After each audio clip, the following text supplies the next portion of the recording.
شروع اللہ کے نام سے جو بڑا مہربان نہایت رحم والا ہے۔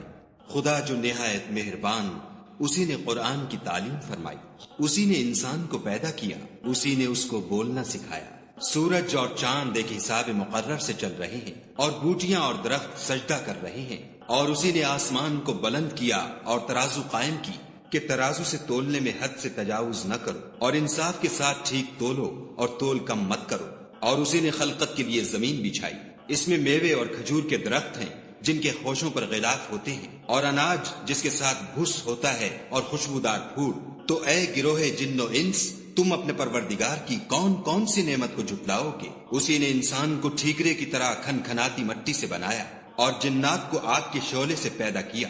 تو تم اپنے پروردگار کی کون کون سی نعمت کو جھٹلاؤ گے؟ وہی دونوں مشرقوں اور دونوں مغربوں کا مالک ہے۔ تو تم اپنے پروردگار کی کون کون سی نعمت کو جھٹلاؤ گے؟ اسی نے دو دریا رواں کیے جو آپس میں ملتے ہیں، دونوں میں ایک آڑ ہے کہ اس سے تجاوز نہیں کر سکتے۔ تو تم اپنے پروردگار کی کون کون سی نعمت کو جھٹلاؤ گے؟ دونوں دریاؤں سے موتی اور مونگے نکلتے ہیں۔ تو تم اپنے پروردگار کی کون کون سی نعمت کو جھٹلاؤ گے؟ اور جہاز بھی اسی کے ہیں جو دریا میں پہاڑوں کی طرح اونچے کھڑے ہوتے ہیں۔ تو تم اپنے پروردگار کی کون کون سی نعمت کو جھٹلاؤ گے؟ جو مخلوق زمین پر ہے سب کو فنا ہونا ہے، اور تمہارے پروردگار ہی کی ذات بابرکت جو صاحب جلال و عظمت ہے باقی رہے گی۔ تو تم اپنے پروردگار کی کون کون سی نعمت کو جھٹلاؤ گے؟ آسمان اور زمین میں جتنے لوگ ہیں سب اسی سے مانگتے ہیں، وہ ہر روز کام میں مصروف رہتا ہے۔ تو تم اپنے پروردگار کی کون کون سی نعمت کو جھٹلاؤ گے؟ اے دونوں جماعتوں، ہم عنقریب تمہاری طرف متوجہ ہوتے ہیں۔ تو تم اپنے پروردگار کی کون کون سی نعمت کو جھٹلاؤ گے؟ اے گروہ جن و انس، اگر تمہیں قدرت ہو کہ آسمان اور زمین کے کناروں سے نکل جاؤ تو نکل جاؤ، اور زور کے سوا تو تم نکل سکنے ہی کے نہیں۔ تو تم اپنے پروردگار کی کون کون سی نعمت کو جھٹلاؤ گے؟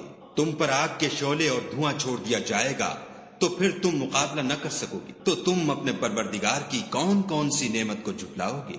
پھر جب آسمان پھٹ کر تیل کی تلچھٹ کی طرح گلابی ہو جائے گا تو وہ کیسا ہولناک دن ہوگا۔ تو تم اپنے پروردگار کی کون کون سی نعمت کو جھٹلاؤ گے؟ اس روز نہ تو کسی انسان سے اس کے گناہوں کے بارے میں پرسش کی جائے گی اور نہ کسی جن سے۔ تو تم اپنے پروردگار کی کون کون سی نعمت کو جھٹلاؤ گے؟ گناہ گار اپنے چہرے ہی سے پہچان لیے جائیں گے تو پیشانی کے بالوں اور پاؤں سے پکڑ لیے جائیں گے۔ تو تم اپنے پروردگار کی کون کون سی نعمت کو جھٹلاؤ گے؟ یہی وہ جہنم ہے جسے گناہ گار لوگ جھٹلاتے تھے، وہ دوزخ اور کھولتے ہوئے گرم پانی کے درمیان گھومتے پھریں گے۔ تو تم اپنے پروردگار کی کون کون سی نعمت کو جھٹلاؤ گے؟ اور جو شخص اپنے پروردگار کے سامنے کھڑے ہونے سے ڈرا اس کے لیے دو باغ ہیں۔ تو تم اپنے پروردگار کی کون کون سی نعمت کو جھٹلاؤ گے؟ ان دونوں میں بہت سی شاخیں یعنی قسم قسم کے میووں کے درخت ہیں۔ تو تم اپنے پروردگار کی کون کون سی نعمت کو جھٹلاؤ گے؟ ان میں دو چشمے بہ رہے ہیں۔ تو تم اپنے پروردگار کی کون کون سی نعمت کو جھٹلاؤ گے؟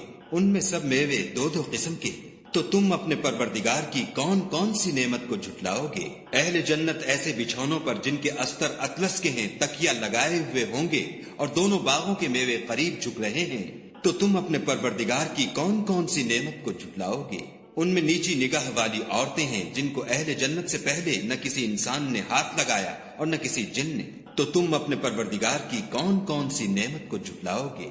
گویا وہ یاقوت اور مرجان ہے۔ تو تم اپنے پروردگار کی کون کون سی نعمت کو جھٹلاؤ گے؟ نیکی کا بدلہ نیکی کے سوا کچھ نہیں ہے۔ تو تم اپنے پروردگار کی کون کون سی نعمت کو جھٹلاؤ گے؟ اور ان باغوں کے علاوہ دو باغ اور ہیں۔ تو تم اپنے پروردگار کی کون کون سی نعمت کو جھٹلاؤ گے؟ دونوں خوب گہرے سبز۔ تو تم اپنے پروردگار کی کون کون سی نعمت کو جھٹلاؤ گے؟ ان میں دو چشمے ابل رہے ہیں۔ تو تم اپنے پروردگار کی کون کون سی نعمت کو جھٹلاؤ گے؟ ان میں میوے اور کھجوریں اور انار ہیں۔ تو تم اپنے پروردگار کی کون کون سی نعمت کو جھٹلاؤ گے؟ ان میں نیک سیرت اور خوبصورت عورتیں ہیں۔ تو تم اپنے پروردگار کی کون کون سی نعمت کو جھٹلاؤ گے؟ وہ حوریں ہیں جو خیموں میں مستور ہیں۔ تو تم اپنے پروردگار کی کون کون سی نعمت کو جھٹلاؤ گے؟ ان کو اہل جنت سے پہلے نہ کسی انسان نے ہاتھ لگایا اور نہ کسی جن نے۔ تو تم اپنے پروردگار کی کون کون سی نعمت کو جھٹلاؤ گے؟ سبز قالینوں اور نفیس مسندوں پر تکیہ لگائے بیٹھے ہوں گے، تو تم اپنے پروردگار کی کون کون سی نعمت کو جھٹلاؤ گے؟ اے محمد صلی اللہ علیہ وآلہ وسلم، تمہارا پروردگار جو صاحب جلال و عظمت ہے، اس کا نام بڑا بابرکت ہے۔